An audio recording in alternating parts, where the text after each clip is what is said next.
మీ studio ఆధ్వర్యంలో మీకు government హాస్పిటల్స్లో బాధితులు కొద్దిమంది ఉన్నారు.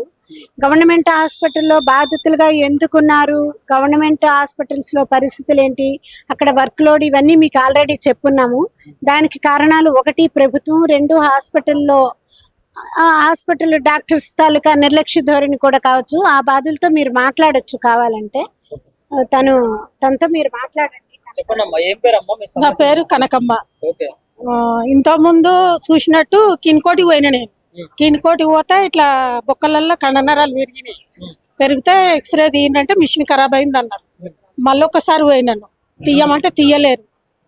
గాంధీకి పోమని అన్నారు. గాంధీకి పోనని అన్న నేను. ఎందుకన్నా అంటే దానికి మా ఆయనకు హార్ట్ అటాక్ వచ్చినండే.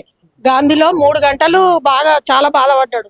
బాధపడితే ఎవరు పట్టించుకోకుంటే మళ్ళీ నిమ్స్కి తీసుకెళ్ళినాము. అంటే 3 సంవత్సరాలు అయిపోయింది.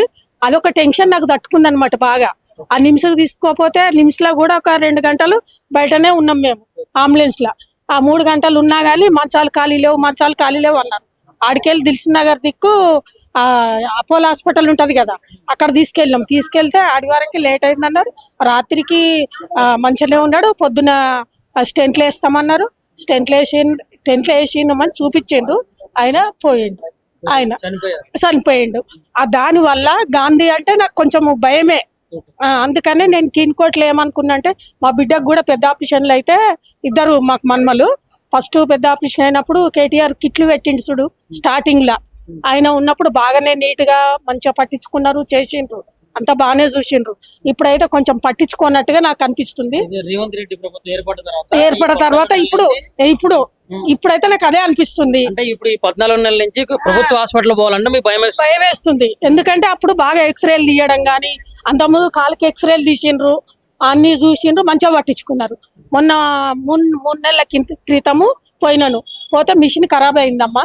పోతే గాంధీకి లేకపోతే లేదు. నేను గాంధీకి పోను, ఇక్కడ బాగా చూసేవాళ్ళంటే మిషన్ లేదు ఇక్కడ. మమ్మల్ని ఏం చేయమంటున్నావు, మాకు మిషన్ లేదు అంటే మీ మీద నమ్మకంతోటే కదా మేము వచ్చినాము. మీరంతా దుడుసుగా మాట్లాడితే మేము ఎక్కడ పోము. ఇప్పుడు ఒక మాట, గవర్నమెంట్ హాస్పిటల్లో మనం నమ్మకం పెట్టుకోవాలి, ఓపిక పెట్టుకోవాలి అనేది ఒకటి ఇప్పుడు మనకు ప్రతిపాదన తేలింది. ఇప్పుడు గంటలు నిలబడి ఆడ ఓపీలో నిలబడి చిట్టి రాపించుకొని డాక్టర్ దగ్గరికి పోతే ఒక ఆమె పక్కకు కూర్చొని మామూలుగా సిస్టరే తీసుకొని ఏదో ఆమె ఇష్టం వచ్చినట్టు రాసి ఏదో 4 గోళీలు ఇచ్చి పంపించేసింది. ఇప్పుడు కండనరాలు ఎక్కువైనాయి. నేను ప్రైవేట్ లో చూపించుకొని పరిస్థితి, భర్త లేడు, అబ్బాయి ఒకడే పని చేస్తాడు, ఒక్కని ఆధారం మీద నేను బతకాలి. ఇప్పుడు నా పరిస్థితి ఏందనేదే నాకు బాధాకరంగా ఉన్నది. కిన్కోట్లో అంత మంచిగా చూసేది, ఇప్పుడు అంత నిర్లక్ష్యం అవుతుంది. కిన్కోటిలో కూడా అట్లా వచ్చేసింది. అంటే భయం. కోటి ఈఎన్టీ హాస్పిటల్లో కూడా మంచిగా చూసేది, కానీ పట్టించుకునేటోళ్ళు అందరికి తెలిసిన వాళ్ళే ఉండాలంటే డాక్టర్ల దగ్గర అందరికి ఉంటారు. ప్రతి ఒక్కరికి ఇప్పుడు తెలిసిన వాళ్ళు అంటే గట్టిగా మాట్లాడితే మంచిగా చూస్తున్నారు. ఇప్పుడు ప్రదీప్ లెక్క ఇప్పుడు అందరికి తెలిసిన వాళ్ళు ఉండరు కదా. తెలిసిన వాళ్ళు ఉండనంత మాత్రాన పట్టించుకోరా పేషెంట్లను? పట్టించుకోవాలన్నా లేదా? పట్టించుకుని లేదు. ఇట్లా కండనరాలు పెరిగి ఇట్లా కూర్చుంటే కూడా 1 గంట 2 గంటలు కూర్చోలేను నేను. అది నా పరిస్థితి. ఇప్పుడు ఎట్లా నా పరిస్థితి మరి? మీరు చూడకపోతే డాక్టర్లు నమ్మకం పోతుందా లేదా? ఇప్పుడు కిన్కోట్ అంటే ఒకటి పేరు వెళ్ళినట్టు అయిపోయింది కేసీఆర్ ప్రభుత్వం ఉన్నప్పుడు. ఇప్పుడు రేవంత్ రెడ్డి ప్రభుత్వం వచ్చినాక ఇప్పుడు ఇంత నిర్లక్ష్యం అయింది అనేది నాకు అందరు తెలుసు. భర్త చనిపోవడానికి గల కారణం గాంధీ హాస్పిటల్లో వైద్యుల నిర్లక్ష్యం వల్ల. నిర్లక్ష్యమే సిద్దిపేటకెళ్ళి తీసుకొచ్చినాం మేము. ఫంక్షన్ పోయి తీసుకొచ్చినాక 3 గంటలు ఒక గోలి పెట్టింది లేదు. ఒకటే టీచరు, ఒక సిస్టర్ అమ్మ ఆడికిడికి తిరుగుతుంది. మా కూతురు, మా అల్లుడు, మా మరిది అందరూ ఎంత తిరిగినా కానీ 3 గంటలు కూడా ఒక ఆక్సిజన్ పెట్టలేదు. ఇట్లా మనం చివర్లో పక్కకేసిండ్రు. వేస్తే కూడా అసలు పట్టించుకోలేరు. ఎంత గట్టిగా మాట్లాడినను కూడా పట్టించుకోలేదు, చేయలేదు. ఆడికెళ్ళి నిమ్స్కి తీసుకపోతే నిమ్స్ లో కూడా మంచాలు ఖాళీ లేవు అన్నారు. మళ్ళీ అపోలోకి తీసుకపోతే అపోలో ట్రీట్మెంట్ చేసిండ్రు. అయినా టైం అయిపోయింది.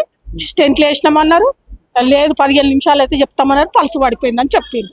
ఆ రకంగా గాంధీ హాస్పిటల్ ప్రభుత్వ హాస్పిటల్ కామ్మా. మరి ఇప్పుడు బయట మందుల కోసం అని వైద్యం అక్కడ చేసినా కానీ ఒక బెడ్ కి 2 రోగులను కూడా పెట్టినట్టు కూడా వచ్చింది బయటికి. అయితే మరి ఎంత ఖర్చు ఉంటుంది మీకు?